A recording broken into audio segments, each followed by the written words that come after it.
Welcome to Olga news.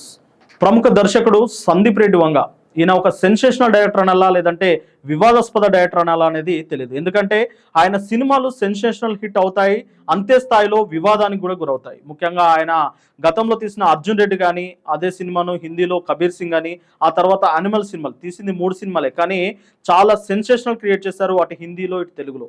ఇక ముఖ్యంగా ఆయన ప్రజెంట్ చేయబోతున్న సినిమా స్పిరిట్, ఇది ప్రభాస్తో తీస్తున్న ఒక పోలీస్ స్టోరీ అని చెప్పేసి ఆయన చాలాసార్లు చెప్పారు. ఈ నేపథ్యంలోనే ఆయన మరొక వివాదానికి తెరలేపారు. ముందు ఈ సినిమాలో దీపికా పదుకొనే అనుకున్నారు, తర్వాత దీపికా పదుకొనేకి స్టోరీ కూడా చెప్పారు.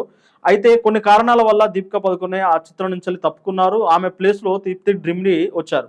ఈ కారణంగానే ఒక వివాదం అయితే ఇప్పుడు ప్రస్తుతం సోషల్ మీడియాలో వైరల్గా మారింది. ముఖ్యంగా dirty PR games dirty PR గేమ్స్తో ఆయన ఒక ట్వీట్ చేశారనమాట. ముఖ్యంగా ఆయన ట్వీట్లో సారాంశం ఏంటంటే, హిందీ పిఆర్ గేమ్స్ అయితే స్టార్ట్ అయ్యాయి. ముఖ్యంగా ఈ సినిమా నుంచి దీపికా పదుకొనే తప్పుకున్న తర్వాత పిఆర్ స్టంట్స్ అయితే చేస్తున్నారు, సినిమాపై నెగిటివ్ కామెంట్స్ చేస్తున్నారు, అలాగే తనపై కూడా తన స్టోరీపై కూడా నెగిటివ్ కామెంట్స్ చేస్తున్నారు అంటూ ఆయన రాసుకొచ్చారు. ముఖ్యంగా దీపికా పదుకొనే ఈ చిత్రం నుంచి తప్పుకున్న తర్వాత కొన్ని మీడియా సంస్థలకు అలాగే కొంతమంది ప్రముఖులకు స్పిరిట్ స్టోరీని లీక్ చేస్తుందట.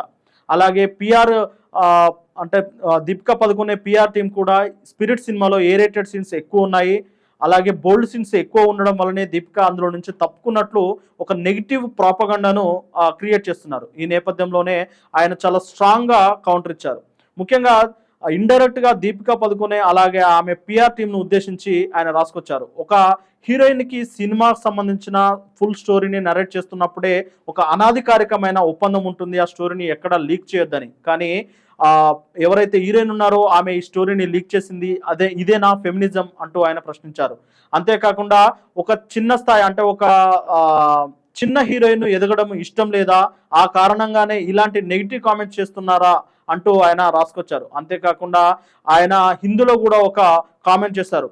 ఐసా కరో అగ్లీ బార్ కా పూరా కహానీ బోల్నా క్యోంకి ముజే జరా భీ ఫరక్ నహీ పడతా అంటూ ఆయన కంప్లీట్గా రాసుకొచ్చారు. అంటే ఈ సినిమా మొత్తం స్టోరీని మీరు ఎవరికి చెప్పుకున్నా ఎక్కడ చెప్పుకున్నా నాకు ఎలాంటి ఫరక్ పడదు, ఖచ్చితంగా సినిమాను ఆయన తీసి చూపిస్తా అన్న ఆయన కాన్ఫిడెన్స్ అయితే ఆ ట్వీట్లో ఖచ్చితంగా కనిపించింది. ప్రస్తుతం అయితే సోషల్ మీడియాలో ఇదే వ్యవహారంపై అయితే అటు బాలీవుడ్ మీడియాలో ఇటు టాలీవుడ్ మీడియాలో ఒక వివాదాస్పదమైన వాతావరణం అయితే కనిపిస్తుంది. ముఖ్యంగా సినిమా ఇండస్ట్రీలో అది పేరుగాంచిన హీరోయిన్, అలాంటి హీరోయిన్ ఇలాంటి ఒక చీప్ ట్రిక్స్ను ప్లే చేస్తుందా అని ఇటు టాలీవుడ్ మీడియా అయితే కాస్త మండిపడుతుంది.